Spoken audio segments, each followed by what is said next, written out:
This is a brief jihad timeline from 630 all the way through to 1094 when the Crusades started. Muslims had been invading, attacking, destroying, raping, pillaging, persecuting Christian lands.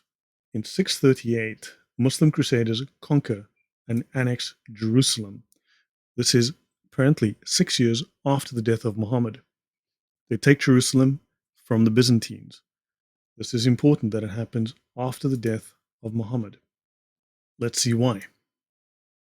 This is the book Creating the Quran, a historical critical study by Stephen J. Shoemaker. It has some incredible, groundbreaking research. I recommend highly you get a copy of this book and start reading it. Don't have to do it all at once, do it chapter by chapter. It is free. You can get it as PDF, you can get it as Kindle, get it on Amazon. I strongly suggest you get a copy of the book. I've spoken elsewhere on my channel about the Kathisma Church, so please have a look. I've got some longer and shorter videos discussing the importance of this particular nativity shrine on the road between Jerusalem and Bethlehem. The case of the Kathisma Church and the Quranic nativity tradition in Quran 19:22-28, which I've discussed in some detail, leaves little question that we must approach the Quranic text as a corpus of traditions that remained open even beyond Muhammad's lifetime.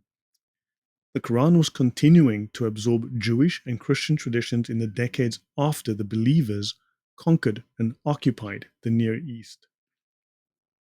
In these 7 verses, the Quran gives a highly compressed account of the birth of Jesus that depends on a distinctive combination of Christian nativity traditions that is uniquely found outside the Quran only in the liturgical practices of a particular Marian shrine just outside Jerusalem, the Kathisma Church. In the vast world of late ancient Christianity, it is only at this church that we find combined the 2 early Christian traditions that appear in the Quran's account of the Nativity.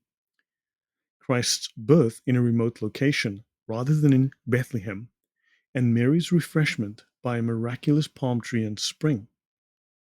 For good measure, one must add, the liturgical traditions of this same shrine also explicitly name Mary as the sister of Aaron, just as in the Quran's nativity account, at last providing a clear solution to this well-known puzzle of the Quran. The correspondence between this Quranic passage and the traditions and liturgical practices of the Kathisma Church is simply too close to be mere coincidence. Clearly, the Quran knows and expects its audience to know this particular configuration of Christian nativity traditions. Because the Quran expects its audience to know this story well, to be familiar with it, we would assume that this story was circulating in and around Mecca. There is no such evidence. This story was isolated purely to this community in Jerusalem and Bethlehem. Nevertheless, there is no evidence that this peculiar fusion of traditions was known even among Christians who lived outside Jerusalem and Bethlehem. It is hard to believe, if not entirely unthinkable, that this unique combination of traditions achieved at the Church of the Kathisma would somehow have been widely known among Muhammad's non-literate followers in the central Hijaz, so that they could have had any chance of understanding the compressed and elliptic reference to them in Quran 19:22-28. Indeed, it boggles the mind to imagine that somehow this distinctive Jerusalemite combination of nativity traditions could have been widely known and understood by the 100 or so illiterate herdsmen in the remote desert village of Mecca, because this is alleged to be an early Meccan surah, particularly when we find no evidence of any knowledge of this particular configuration of traditions anywhere else in late ancient Christianity other than the Kathisma Church. He goes on to say that the suggestion that somehow this distinctive mixture of traditions could have reached Muhammad and the citizens of Mecca, and them alone, in their barren, isolated hamlet, strains credibility in the extreme. This tradition is only found in Jerusalem and Bethlehem. Likewise, it cannot simply be a matter of Muhammad's knowing about the church and its traditions. Perhaps, as some might implausibly suggest, he had visited it on a merchant trip to Palestine.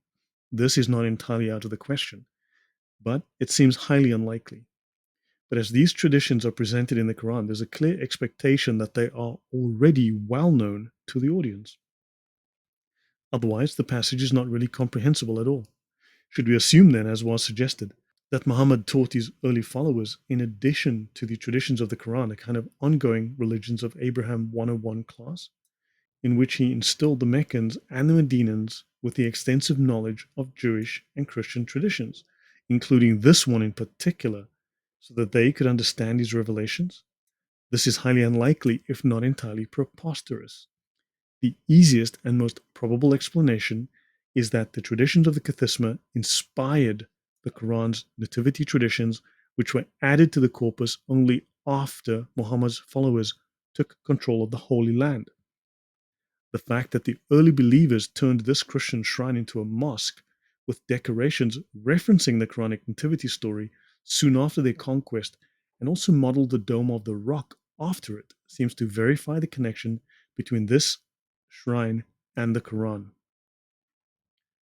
Therefore, we must allow for the possibility that the contents of the Quran were still open well after Muhammad's death and into the middle of the 7th century, if not beyond.